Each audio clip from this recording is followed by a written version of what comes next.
So Section 4, the gatekeepers.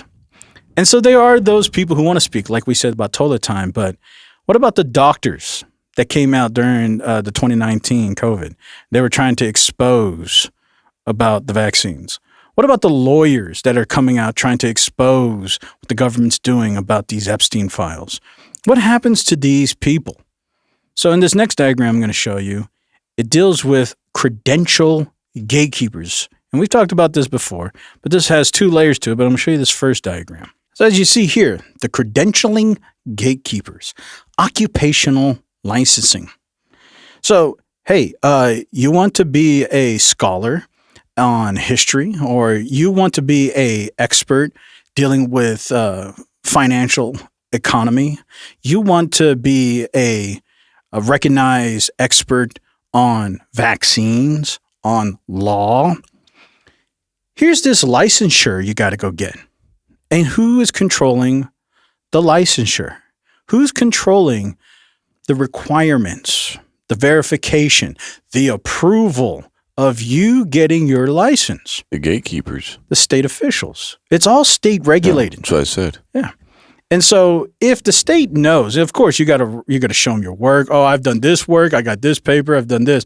And the state's going to read through it all, and they're going to say, do we want this kind of information? If they don't, they're going to find something to say, unfortunately, you don't qualify for this licensing. Or they're going to make it very difficult. Here comes these fees, or you got to do additional research, or you got to do additional paperwork. And so when you have state-approved licensing, you can say, hey, talk with the narrative, say what the government wants you to say, and it's smooth. It's easy to get you right in. Go against the narrative, and you're going to come with restrictions and barriers. Now, I don't know if you remember, colleague, but back during the COVID times, we saw something just like this. I've seen a lot of things. Yeah, see, at the bottom it says revocational threat. Mm-hmm. They're going to try to convince you need to go get a new job, or you need to go study something else. So back in 2019, during that time, you remember where in Los Angeles they passed, in LA or in California, they passed that AB law, the AB 2098, where they were trying to prosecute doctors for quote unquote misinformation about the vaccine. Mm-hmm. Just in case people forgot, I'll pull it up real quick. Yeah, I got Usos in LA. So you guys see here, this is back from time 2019. Lawmakers aim at doctors who spread COVID-19 misinformation. And so there was a judge who saw this, and what they were trying to do is put this on hold. But, and I'm not paying, see, this is that opt-in, opt-out stuff. Mm-hmm. And if you don't, you can't see any of this this data. But I don't know if you remember this. We talked about this, where they were going after doctors because these doctors were going against the government's narrative Mm-hmm. about the government saying it's safe. And these doctors were saying, I don't know if it's safe. And so they were trying to go after these doctors' license to get them restricted from being able to practice because they wouldn't go along with the government's narrative. There was one, even a live streamer, doctor, live streaming. And SWAT came in and took him away on the live stream. And then SWAT realized it was on camera. So one of the SWAT agents came back in after everybody was gone and turned the camera off because they were just sitting there looking at an empty room. Yeah, I remember. I'm sure they want us to forget all that. I can't remember if... Anyway, it doesn't matter. You're not going to be able to find it now, so it wouldn't matter. I didn't hear. I didn't know about that. That's interesting. Yeah, it went viral and it just disappeared. Yeah, well, this is a common notion. And you know when it first started? Now, it's probably always been like this in its iterations. But the first time we hear about this is when you get into the beginning stages of what we would know now as the pharmaceutical industrial complex. But back in 1910, there was this thing called the Flexner Report. And do you ever wonder why holistic or like herbal medicine is so demonized today? I wonder why all the time. Well, I mean, it used to be normal. That's whatever, like what they call traditional Chinese medicine and all these other things. Yeah, we used to tape onions to our feet at night. Mm. And that would actually pull out all the demons and all the germs, all the viruses, all the parasites. It would literally suck everything out. And then the onion, in the morning time, the onion would be black with all the demonology. Right. And see, that right there is the evidence of the suck-in. See, the idea is some things are true, some things are false, but we hyperbolicize the falsehood. So you throw out the baby with the bathwater, and when you do that, there's only one option. Now, they don't take away your choice. Of course, you can go to holistic or herbal medicine doctors or whatever, but we're going to demonize it. If you do it, you're stupid. And actually, in some cases, they make it illegal. Like in America, we're one of the only few countries that the treatment of cancer can only be done through chemo and radiational treatments. Every other treatment is illegal. So if people want alternative treatments for cancer, they got to go to Mexico or Canada or Korea, Germany, somewhere else. Because in America, it's actually illegal. Mm-hmm. This all started back in 1910. So this is at the National Library of Medicine that talks about this. And in this article, they mention the 100 years later after the Flexner Report. And so what was the Flexner Report? So in the early 1900s, American medicine was, like we talked about, we're saying like people selling snake oil. People were literally scamming. So it makes sense. And so there were herbalists, homeopaths, holistic medicine, electric healers, all this stuff. So the Carnegie Foundation and the MAA wanted to standardize, that's just another word for monopolize, this medical pharmaceutical industry. So they got this guy named Abraham Flexner, and he was commissioned to survey medical schools.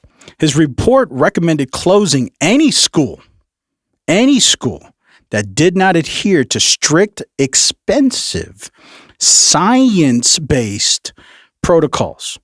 So after the report, state boards, all the states, the state medical board adopted this report standard, and this enforced the closure of rural, African-American, women medical colleges, anybody that did not follow the science protocol, as well as all the other schools that taught natural or herbal medicine.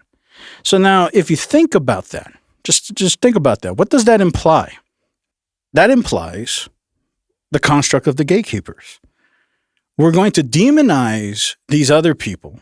And if you want licensing, if you want the ability to be a professional, if you want the ability to actually have a practice, you're going to have to go through our procedure and follow science-based and who is the arbiter of science-based protocols?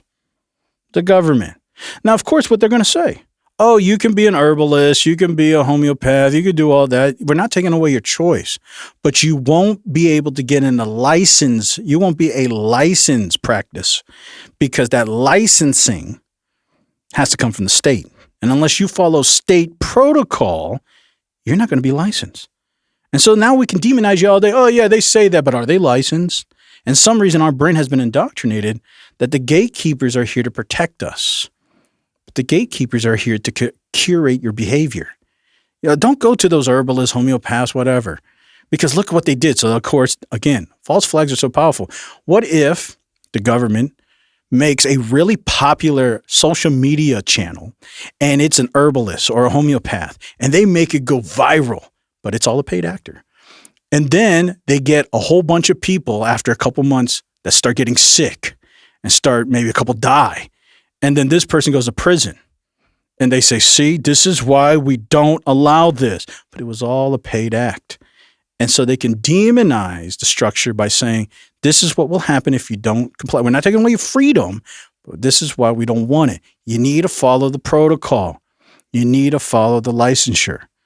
So this is the gatekeeper, and they do this in every industry.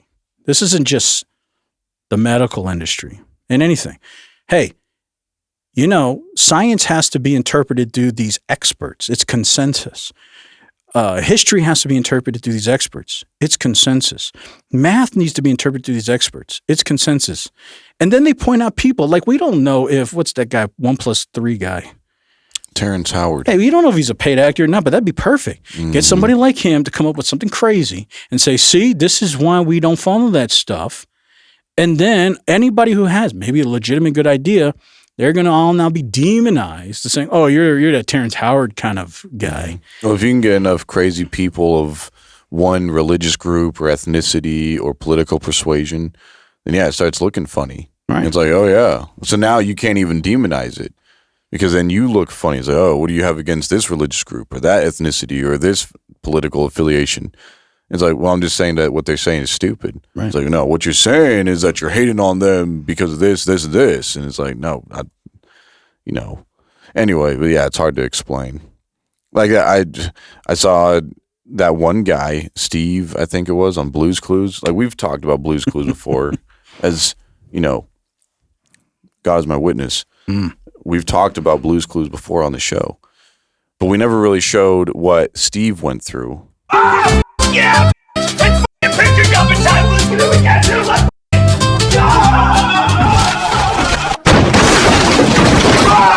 That's what happens. That's what those people look like who aren't following the narrative. FCIA.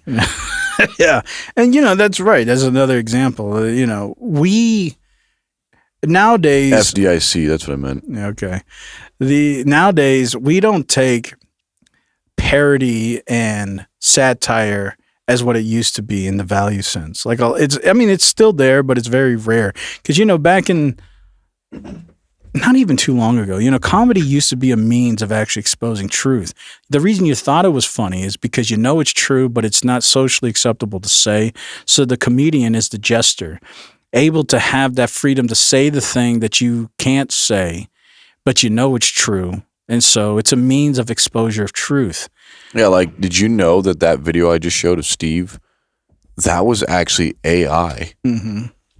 Yeah, I can kind of tell that by that label. I guess I didn't need the label, but I had to read the comments. I was reading the comments, and they're like, wow, this took, probably 20 gallons of water just to make. And someone said, no, it probably took an ocean, but it was totally worth it and all that. And I was like, what are you talking about? But yeah, anyway, you learn something new every year. Yeah, but what I'm saying is that's a good example, is you hyperbolicize anything, so you make the people that you don't want, that's not following a narrative, look so stupid, even if it's satire, even if it's comedy, even if it's AI, because people start connecting mentally, unconsciously, that I don't want to be that guy, whatever it is, even if it's AI. And that's all it takes. It makes something go viral. And who controls that? Oracle. Mm-hmm. Who controls what goes viral? So if they want to control, if they want to control a narrative, they'll make it happen. So the next section inside of the Gatekeepers is the grant feedback loop, which we've talked about before. So I'm just going to kind of skim over it, but I do want to show one example about it. But here's this diagram, as you guys can see here, the grant feedback loop, the science program. So, grants are federally funded. So again, everything has to be federally some access so they can control it. So if you comply with a federal narrative, or if you're a think tank, you'll get all this funding. It's approved for climate control, this policy, that policy, ICE agencies, who cares? Well, look at Ellen. Yeah, sure. She came to the American land. She's broke as a joke, making weird TV commercials and all Right. that. And all of a sudden, she's able to drop $27 million on a mansion in California. Right. I would say that's like more of the faults, the paid actors. But specifically the grants. We're talking hundreds of millions of dollars to do research on ketchup or whatever. Well, I think what I mean by that is I think even us, if we started pushing the narrative that the government wants us to push. Oh, yeah, we'll get sponsored. That's it. Right. We'd get sponsored by those people. Right. And we'd get that funding. We'd get bigger. We'd stop being shadow banned so much and all that. But yeah, as long as we're in that zero grants group, the alternative theories group. Right. But that's why I was saying, connecting specifically with the gatekeepers, the reason why this is important is because who do we look at for truth?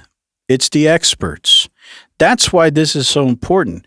Because people can talk about theories all day, but what does everybody say? I read this article and it was written by this university or by this expert or by this PhD. You have to ask yourself, how did they get the funding to do all that? And why aren't you seeing all these alternative theories? Because they ain't got no money. You know, the old thing that I talk about all the time. The reason why we have modernized our ideas is because we stopped working all day so we could have time to think about solving problems. So when these alternate theories, if they ain't got no money, they got to work all day and they ain't got time to continue pushing out the studies of their alternate theories. But when the government's giving you hundreds of millions of dollars to think about ketchup, then you're just going to continue thinking about ketchup because you got all this money. Yeah. And so my mom was actually in an alternatives program when I was growing up, and she had to work hard and try to raise us. She barely had any time for anything. And it's because of the alternatives. Well, I just want to bring up one thing to show you that this was a real thing. So in 2004, 2020, it's from 2000, and you guys have heard about this. I just want to verify and show you guys this. This is an official document by a congressional committee investigating this scam. Basically, it was just a big scheme about the government. So it was the weaponization of the National Science Foundation, how NFS is funding the development of automated tools to censor online speech at scale and trying to cover up its actions. And this was an official paper written and done and investigated by the Judicial Committee of Congress. So this isn't just some conspiracy theory or something. This is their investigational report. Are there specific names that we can give shout outs to right now? Yeah, but I'm not going through Maybe all some addresses. I'm not going through all of that. I'm just going to sum it up. But basically, so the NFS is the National Science Foundation, and the State Department, they poured millions of dollars into grants into universities like Stanford and the University of Washington to study about misinformation. And this is why you saw all this happening during 2020 to 2024, the vaccine time. And these university labs then flagged certain posts on Twitter and Facebook to get shut down. And so that's why you saw all these shutdowns happen so much. They were actually being paid by the federal government to do this. So then the government literally bought a censorship class. And I'm not talking about like a teaching class, like levels, like class levels, a higher class, truth, lower class, misinformation, by funding these researchers. And they were giving them grants. Here's $100 million. Go study misinformation and tell us who it is. So basically, they were hiring universities to be researchers about misinformation, but really they were under that guise so they can say, yeah, we found this post, it doesn't go along with this. We found that post, it doesn't.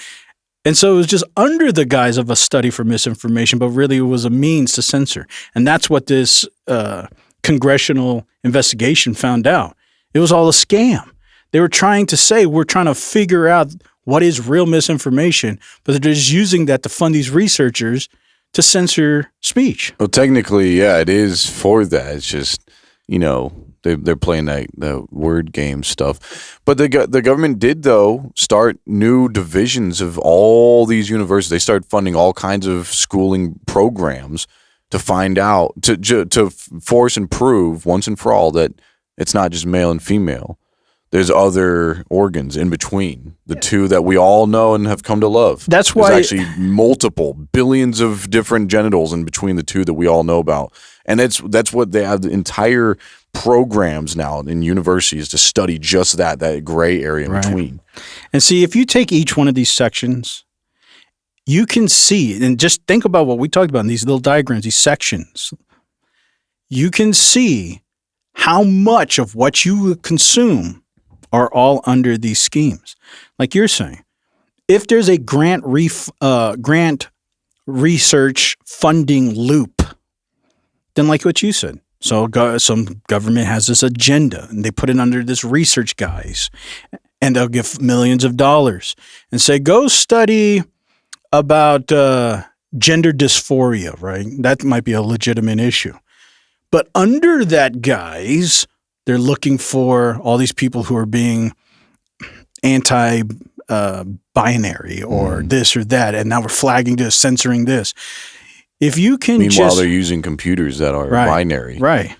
And that's why it's so interesting. If you just understand that, you'll see how much of this every single day is curating, and eventually it curates not just your thinking, but your choices, your behaviors.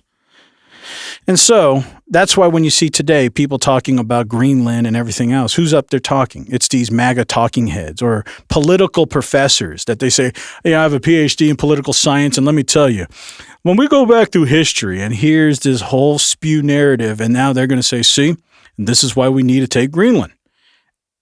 And you have only two options. You can say you're smarter than that guy and you know better. Or you're going to say, well, I guess he knows and the government knows and the Pentagon knows. And they just use these gatekeepers to force your behavioral changes. And so they're not taking away your freedom. They're just utilizing gatekeepers. They're taking away your logic. Yeah. Well, eventually, yeah. If you go to I don't care, eventually you will just capitulate. You God will bless. just give in. Yeah. And so. And everybody will be feeling that guy.